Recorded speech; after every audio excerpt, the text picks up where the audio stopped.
what they're going to be doing and what we're going to be hearing and what their thoughts were. So please bring out musician, ear expert, producer, arranger, conductor, ticket taker, projectionist.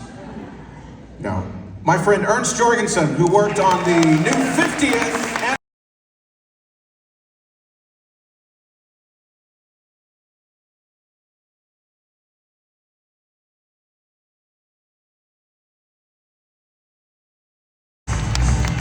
That's some great walkout.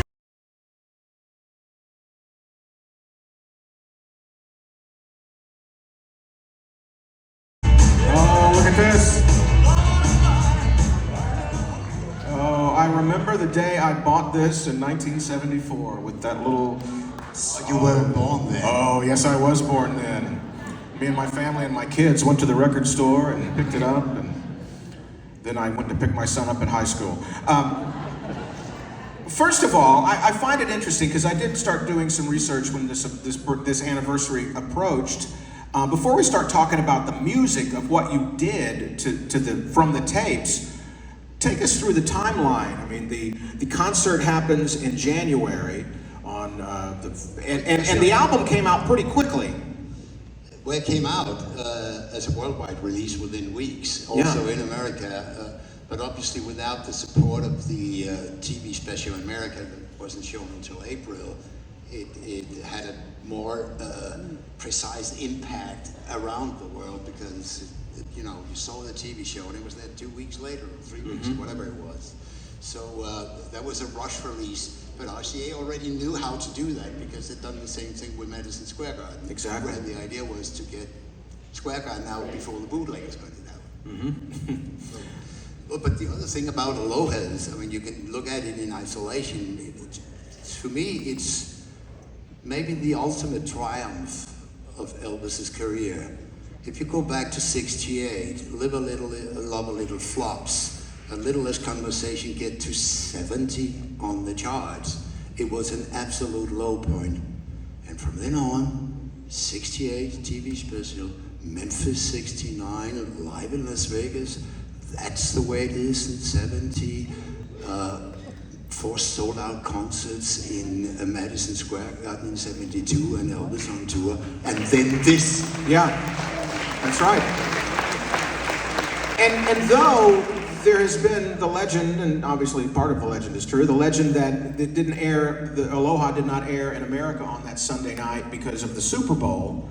In fact, Elvis on Tour was still in the theaters, and they kind of didn't want both of those out at the same time. So one of the things that a lot of us don't remember is that TV special in America didn't come to television until April. So I was listening to this months in advance of that. Now, you talked about how quickly they got Madison Square out, but how quickly they got this out. That was kind of the first week of February. So less than 2 weeks almost later, it's out. That was their version of streaming because that's about as fast as you can press vinyl from tapes. Tell me what the process was with how they worked on the music that quickly to mix. Well, it will actually spill into where we're going to end this story, in that they recorded it over 2 nights, and then they took the tapes to Los Angeles, and they mixed the album in 1 day, January 24th. They had made the sleeves without any titles on it, so they were ready and only had to put a sticker on it with the titles when it came out. So they didn't have to wait to know the track listing because Elvis was notorious for not giving away track lists. So that's what they did. Actually, they did that with Stuck on You back in 1960, where they made the single sleeve with a hole in the middle, so they didn't have to print anything other than 50 million Elvis fans can't be wrong. And then you could look at the title because there was a hole in the center. Yeah, that was back in the time RCA literally would book all the pressing plants and say, we're just waiting on the tapes to press, so we're ready to go to get it out. And the thing about this is, didn't know this until we saw the special, that photo was not from Aloha because they'd already printed those. They printed the sleeves already. So all they were waiting on was the vinyl to put in everything and get it out in stores. So a 1 day mix. What did they drop the ball on with One Day? Well, this is subjective, obviously. Sure, yeah. But I remember when I saw the TV show and I bought the record. I loved it, of course, because I was nuts with Elvis. But there was something close, a little narrow, a little less glamorous, a little less grandioso on the sound of that and on the TV special. And I thought nothing of.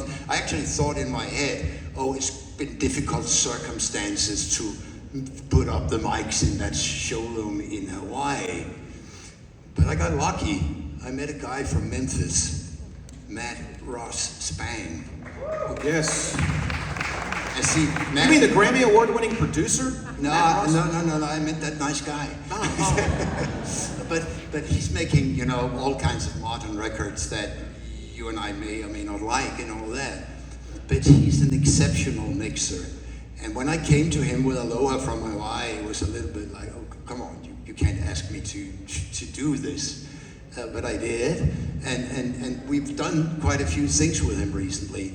And he's really exceptional at picking out the right things to emphasize and the other things to tone down a little bit. It's so little detail that most of us wouldn't recognize it if we just saw him do it. But when you get to the final result, you suddenly have, as he would always say, I start with Elvis's voice. I have one thing that's more important than anything. I want my hero, Elvis Presley, to sound as good as he can. The thing here is that his voice sounds so much better on this new 3 CD, one Blu-ray release we've done, that it's almost like hearing the whole thing from start again. And he builds it up so instead of spending one day mixing the entire album, he spends 1 month mixing the stuff. Yeah. And then obviously with new technology, a man with better ears, and then this kind of attention to it, you can do better. Yeah. And he has done so much better. So if you have Aloha from Hawaii at home, you should seriously consider, if you don't want to hear it, sounding much, much better. Here's an example. We've got the song Something that you sent us. Yep. What should we listen for as we listen to this? What did you guys do? What did Matt do to this for us to listen for? It's got to be different from each person, but the first thing that I obviously concentrate on is whether when this guy says he's going to take care of Elvis's voice, I'm his boss, so I'm going to tell him whether he succeeded. And he did. But then, you know, when you hear the arrangement here on big speakers, listen for the little details, piano riffs, strings, all of these little details that when you have it on a so-called multi-track tape with 16 different pieces on it, you can obviously turn something up, turn it down, make it lighter, make it brighter, echo on it. You can do a million things. And this is what a brilliant engineer does. He takes care of the little detail. It's not the piano all the way through that he cares about. It's the little detail where it lifts the arrangement of the song. And this is what I really want to leave you with. This is something that, it's called something, that really shows not only Matt Ross Spang as the engineer, but also how good that original show was and how great Elvis was in January of 1973. Take a listen. Something from Aloha from Hawaii.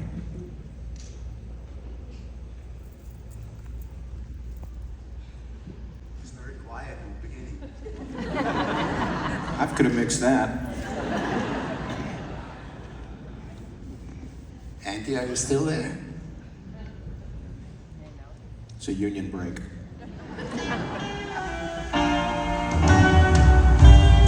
Something in the way. Oh my goodness.